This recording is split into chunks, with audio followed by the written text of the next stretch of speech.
जो ऑपोजिशन की जमातें थी ऐसा उनकी कोई स्ट्रॉन्ग फुटिंग नहीं थी उन लोगों की। कोर्ट में एक टग ऑफ वॉर जो है अब शुरू हो जाएगी। टफ टाइम मिलेगा सोहेल आफरीदी को। जो गंडापुर नहीं कर सका वो जनाब सोहेल आफरीदी करेगा। इस तरह किया जाएगा कि उसको जनाब हलफ कौन लेगा, हलफ कौन नहीं लेगा, और हम नहीं लेते जनाब हलफ, हम नहीं देते हलफ, उसमें एक it will be a bad day. Opposition की जी शदीद मुखालिफत के बावजूद तहरीक इंसाफ के जारे मिजाज रहनुमा सोहेल आफरीदी खैबर पख्तूनख्वा के नए वजीर आला मुंतखब हो गए हैं।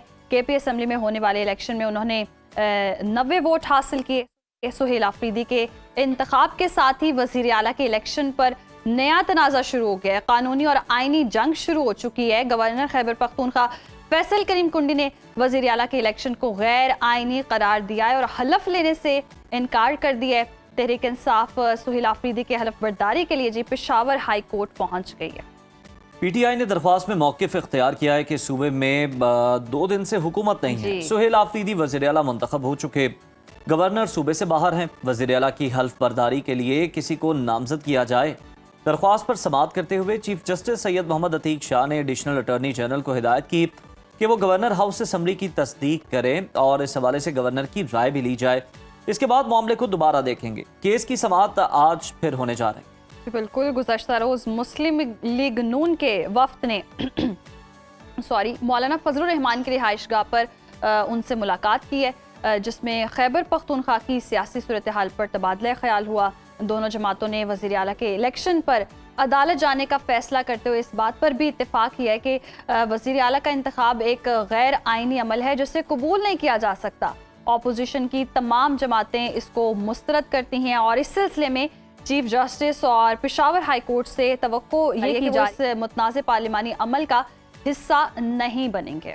इसी तमाम तर सूरत-ए-हाल पर बात कर लेते हैं। सीनियर तज्ज़ियाकार राना मुबश्शिर साहब हमारे साथ मौजूद हैं। बहुत शुक्रिया राना मुबश्शिर साहब आपके वक्त का। सर, ऑपोजिशन जमातों की सरतोड़ कोशिश के बावजूद सोहेल आफरीदी वज़ीर आला मुंतखब हो गए हैं और उन्होंने 90 वोट भी हासिल किए हैं। बड़े बड़े दावों के बावजूद ऑपोजिशन जमातें सोहेल आफरीदी के इंतखाब को रोकने में नाकाम क्यों रही आखिर?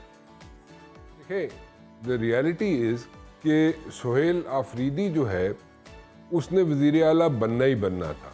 There are 2 reasons to it. Number 1 कि देखें, जो ऑपोजिशन की जमातें थी उन्होंने कुछ ऐसे लोग पिच नहीं किए, नंबर 1, जो कि वाकई उनकी कोई स्टैंडिंग होती मासेस के अंदर, और अगर मासेस के अंदर उनकी कोई स्टैंडिंग होती तो फिर कोई टफ टाइम मिल सकता था सोहेल आफरीदी को।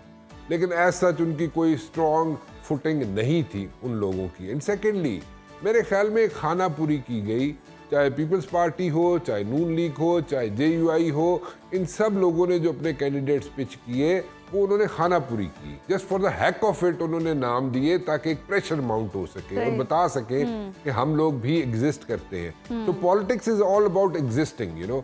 तो वो उन्होंने अपना शो किया कि हम एग्जिस्ट करते हैं, हम अपने कैंडिडेट्स पिच कर सकते हैं। लेकिन अगर कोई सीरियस एफर्ट की जाती तो मेरे ख्याल में एक बहुत टफ टाइम मिलता सोहेल आफरीदी को। लेकिन उनकी तरफ से, यानी कि ऑपोजिशन की तरफ से, कोई हाफ हार्टेड अटेम्प्ट लगती है। यानी कि ये इंतखाब ऑब्वियस था, पहले से ही डिसाइडेड था, लेकिन गवर्नर ने सोहेल आफरीदी के इंतखाब को गैर आइनी करार दिया और हलफ लेने से इनकार कर दिया, जबकि ऑपोजिशन जमातों ने इलेक्शन को चैलेंज करने का ऐलान कर दिया। तो क्या वज़ीर आला के इलेक्शन के मामले पर ऑपोजिशन जमातें अपना मकसद हासिल कर सकेंगी? देखिए, it all depends on the courts now, ठीक है। कोर्ट में एक टग ऑफ वॉर जो है अब शुरू हो जाएगी, ठीक है। अब वो कैसे कोर्ट्स उसको लेके आगे चलती हैं, that is yet to be seen. So courts जो है एक टफ टाइम देंगी और प्रोबेबली अगर ये सारी चीज़ें यहाँ पे कॉन्स्टिट्यूशनल कोर्ट को, यहाँ पे जो कॉन्स्टिट्यूशनल बनी है कोर्ट, उसमें अगर जाएंगी तो वहाँ पे क्लैरिटी आ जाएगी। लेकिन ये कहा जाए कि everything is going to be hunky dory for Sohail Afridi in the days to come, मुश्किल हो जाएगा। टफ टाइम मिलेगा सोहेल आफरीदी को और कोर्ट्स में से भी मिल सकता है उसको टफ टाइम, और वैसे भी उसको टफ टाइम मिलेगा क्योंकि एक्सपेक्टेशंस जो है उससे बहुत हाई है लोगों की, यानी कि PTI का वर्कर सपोर्टर वो उससे एक्सपेक्टेशन बहुत ज़्यादा लगा के बैठा हुआ है और वो उससे एक्सपेक्ट कर रहा है कि जो गंडापुर नहीं कर सका वो जनाब सोहेल आफरीदी करेगा। तो सोहेल आफरीदी अगर वो चीज़ें कर सकेगा तो ठीक है, नहीं कर सकेगा तो इन अनदर 2 months टाइम उसके लिए भी एक टफ टाइम शुरू हो जाएगा।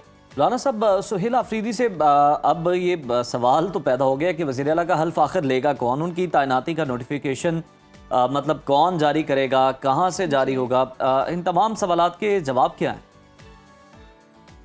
प्रोसेस है कि कौन हलफ लेगा कौन हलफ नहीं लेगा, ठीक है, एक प्रोसेस है, उस प्रोसेस को फॉलो करना पड़ेगा और उसको जितना डिले करेंगे उतना आप उसको स्ट्रेंथन करेंगे, पीटीआई को स्ट्रेंथन करेंगे आप। अगर उसको डिले करते जाएंगे या उसको टफ टाइम सोहेल आफरीदी को देते जाएंगे अभी से, और वो भी गवर्नर लेवल पे, तो वो ज्यादा आप स्ट्रेंथन कर रहे हैं, आप रुकावट डाल रहे हैं। आप कोई कॉन्स्टिट्यूशनल तरीके से अगर सोहेल आफरीदी को आउट करना चाहते हैं तो वो कर सकते हैं आप, उस पर कोई ज्यादा ऑब्जेक्शंस नहीं होंगी। लेकिन अगर ये कहा जाए कि जी मैं हलफ नहीं लेंदा तो मैं हलफ नहीं लांगा उसको, ये मैं हलफ नहीं दवांगा उसनू, इसमें एक सिचुएशन बन जाएगी। सो मेरे ख्याल में इस वक्त जो हालात हैं उसमें इस किस्म की सिचुएशन से बाहर निकल के, और अगर सोहेल आफरीदी को कल आपने आगे पीछे करना भी है तो उसमें आप उसको जनाब कोई दूसरे तरीके से कर लें, कॉन्स्टिट्यूशनल तरीके से उसको आउट करना चाहते हैं तो उस तरीके में करने की कोशिश कर लें। ऐसे अगर करेंगे, उसके लिए हर्डल्स क्रिएट करेंगे तो वो और ज़्यादा स्ट्रेंथन होगा, वहाँ पे लोग जो हैं वो ज़रा डिसहार्ट होना शुरू हो जाएंगे। और वैसे भी उससे मैं जैसे कह चुका हूँ कि सोहेल आफरीदी से उन्होंने अपनी जनाब होप्स ज़्यादा पिन की हुई हैं, उसको ज़्यादा वहाँ पे जनाब सपोर्ट मिलना शुरू हो जाएगी। सो अगर कॉन्स्टिट्यूशनल तरीके से अगर उसको आउट करना भी है सोहेल आफरीदी को तो वो किया जाए, तो उसमें ऑब्जेक्शंस कम होंगी, उसमें आवाज़ें कम उठेंगी। लेकिन इस तरह किया जाएगा कि उसको जनाब हलफ कौन लेगा, हलफ कौन नहीं लेगा, और हम नहीं लेते जनाब हलफ, हम नहीं देते हलफ, उसमें एक it will be a bad taste. सही। तो राना साहब, जैसे कि आपने भी कहा कि अब जो सुहेल आफरीदी हैं उनसे उम्मीदें भी बहुत बढ़ जाएंगी, और अगर कंपैरिजन कर लें, और क्योंकि कर भी रहे हैं सब, तो साबिक वज़ीर आला अली अमीन गंडापुर से कैसे और कितने मुख्तलिफ हो सकते हैं ये? गंडापुर जो है, देखें अगर देखा जाए तो गंडापुर जो है वो दोनों चीज़ों को साथ लेकर चल रहा था, ठीक है। चीफ मिनिस्टर का ऑफिस, उसकी जो रिक्वायरमेंट्स है उनको भी साथ लेके चल रहा था, फिर उसके साथ साथ गंडापुर जो है वो पार्टी को भी साथ लेके चल रहा था। सही। गंडापुर ने महाज बहुत ज़्यादा खोल लिए थे क्योंकि वो ग्राउंड लेवल पे जाके उसने पॉलिटिक्स शुरू कर दी थी, और उसमें ही वो stepping on so many toes with in PTI कि उसके लिए जनाब वहाँ पे मुश्किलात पैदा हो गई थी, ठीक है। अब वो मुश्किलात उनको हैंडल नहीं कर सका, और वो हो भी नहीं सकती थी क्योंकि पीटीआई के अंदर ग्रुप्स हैं, वो ग्रुप्स जो है वो हर एक ग्रुप पे उसने जनाब उसके साथ पंगा लेके बैठ गया था। तो वो एक इशू बनता गया और वो एक बहुत बड़ा अजदहा बन गया जिसको वो फेस नहीं कर सका।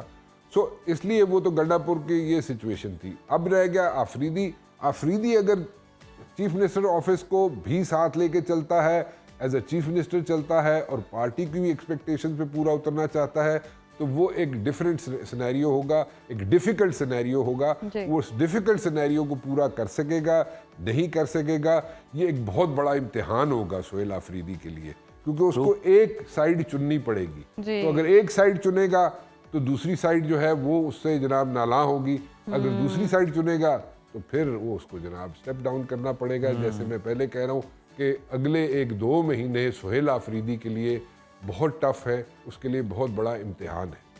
बिल्कुल इम्तिहान तो है, लेकिन राना साहब, सुहेल आफरीदी के आने से केपीके और फेडरल के दरमियान जो वर्किंग रिलेशनशिप है वो बेहतर होगा या फिर जो तनाज़ा है ये मजीद बढ़ जाएगा?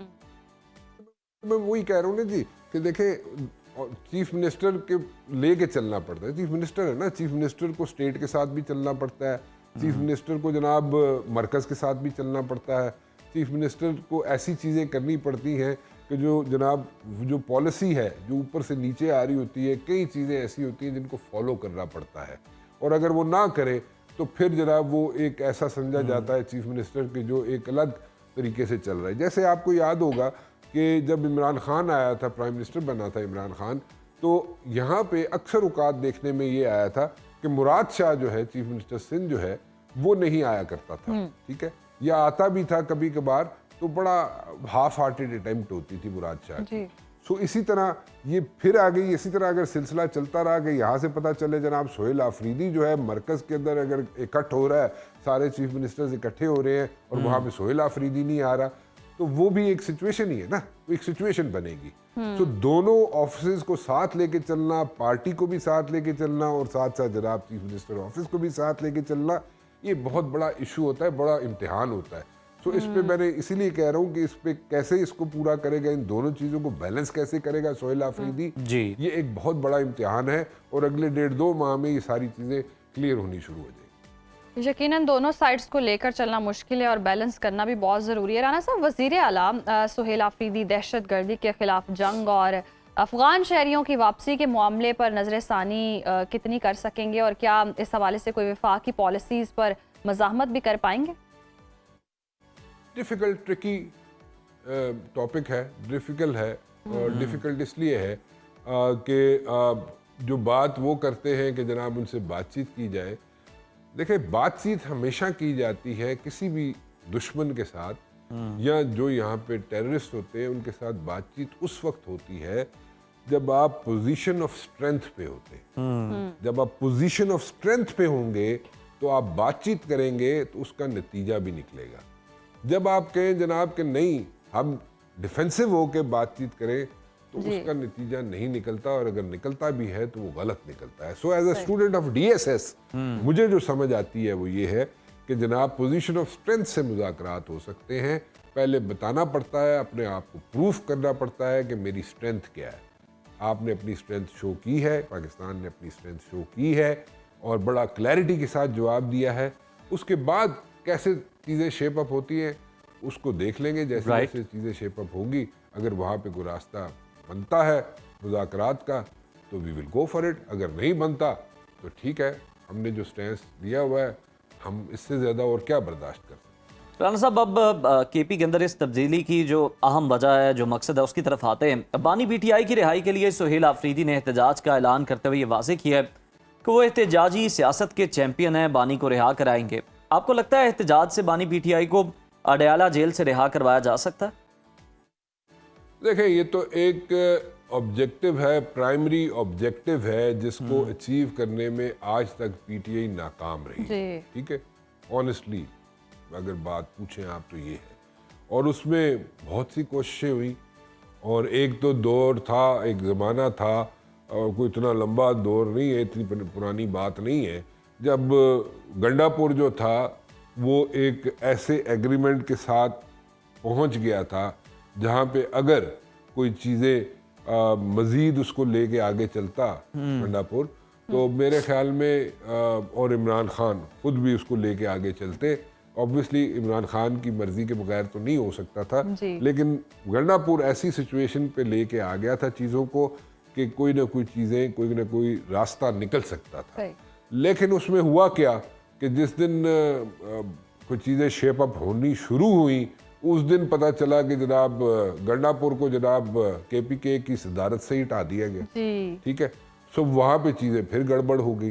ठीक है, सो वो एक सिचुएशन क्रिएट हो गई, वहाँ पे सिचुएशन बन गई वहाँ पे। लेकिन एक चीज़, one thing is for sure, Gandapur की जो एक्सेस थी, not as a chief minister but Gandapur की जो एक्सेस थी इमरान खान तक, जैसे कहा जाता है ना कि मुलाकात करते हैं तो बीच में जनाब शीशा होता है एंड दे लाइक वहाँ पे कोई प्राइवेसी नहीं होती है।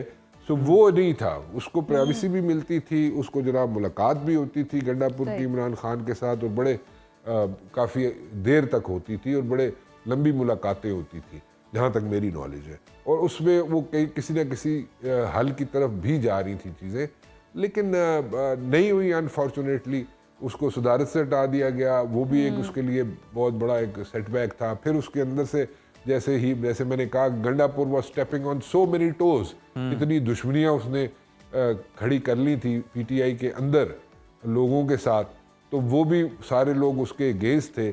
तो वो चीज़ें शेप अप नहीं हो सकी, मैच्योर नहीं हो सकी। लेकिन स्टेज एक ऐसी ज़रूर बन गई थी जिसमें वो मैच्योर कर सकता था या करवा सकता था। ऑब्वियसली मैं फिर रिपीट करूंगा, with the nod, with the nod of Imran Khan. लेकिन इमरान खान मानते तो फिर चीज़ें बन सकती थी, लेकिन सारी चीज़ें उसने राइप करके दे दी थी, प्लेट में रख के दे दी थी, ऑप्शंस थी। लेकिन अब वो ऑप्शन है नहीं है, अभी तक तो नहीं कहा जा सकता कि वो ऑप्शन एग्जिस्ट करती है, लेकिन वो बिल्कुल राना साहब, एक ही वक्त में अली अमीन गंडापुर साहब ने कई महाज जो हैं वो खोल लिए थे और फिर वो संभाले नहीं गए और उसके बाद सूरत हाल यहाँ तक आप पहुंची कि उन्हें तब्दील करना पड़ा। बहुत शुक्रिया आपके वक्त